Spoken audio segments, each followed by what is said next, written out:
Global talks aimed at ending the plastic pollution crisis have failed once again. After 11 days of work at the United Nations office in Geneva, delegates remain deadlocked over a possible treaty. Key points included whether the agreement should focus on reducing plastic production and legally binding controls on toxic chemicals used to make new plastic.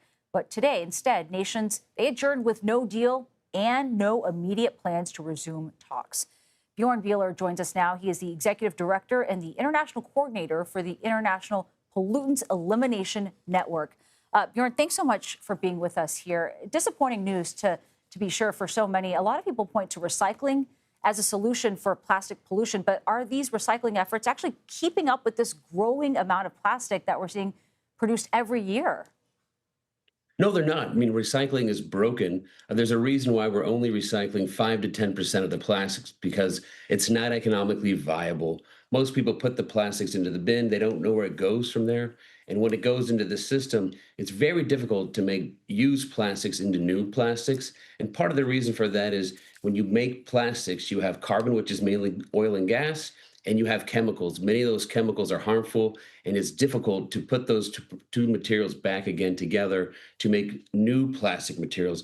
So really, it's much cheaper to make new plastics than to try to recycle plastics. Although we think about we should be recycling, recycling really moves the responsibility from the producers of plastics to you and I. That responsibility shifts once we talk about recycling from them to us, and we're really left with the bill.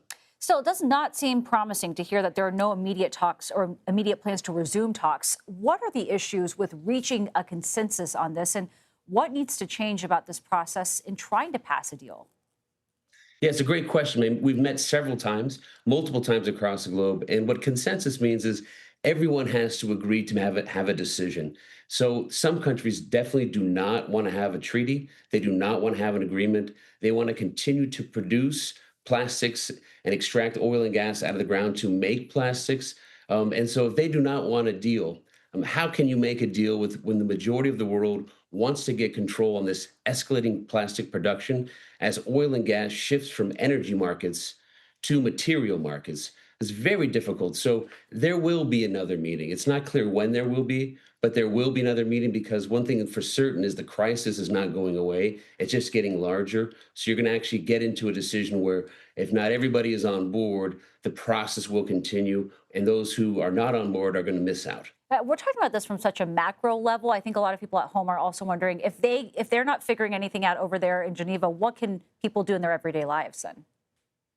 Yeah, everyday life. I mean, try to avoid buying plastics. Is the simple thing. You can change to buy different types of materials, glass and metal. You can replace than plastic materials. Try to reduce single-use plastics. But the problem is there's so much plastic on the market. When you go into a store to buy something, everything is covered in plastic. You have Hmm. no pick which materials you're going to buy. So try to avoid it, but it's a much larger issue. You can't simply avoid it yourself single-handedly. And when you're putting more plastics on the market, it's very difficult to avoid.